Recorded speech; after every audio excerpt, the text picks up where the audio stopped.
अब तो दुनिया से अदब व लिहाज, बड़ों की इज्जत करना, आदर सत्कार करना लोग भूल गए।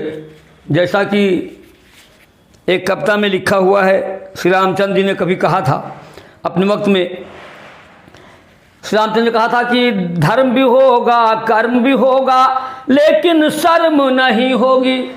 बात बात में मात पिता को बेटा आंख दिखाएगा, हंस चुनेगा दाना दुम का, कौआ मोती खाएगा। तो अब अदब लिहाज नहीं रह गया।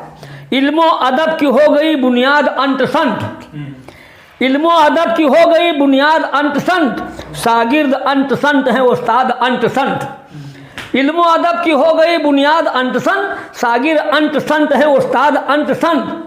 दो बच्चे हो तो फैमिली प्लानिंग करो मियाँ, दो बच्चे हो, समझे, दो बच्चे हो तो फैमिली प्लानिंग करो मियाँ, और पैदा करो ना इस तरह औलाद अंत संत है, जो कुछ काम ना कर पावे हैं, जो औलाद तरक्की ना करे, क्या फायदा। दो बच्चे हो तो फैमिली प्लानिंग करो मियाँ, और पैदा करो ना इस तरह औलाद अंत संत। इल्म अदब की हो गई बुनियाद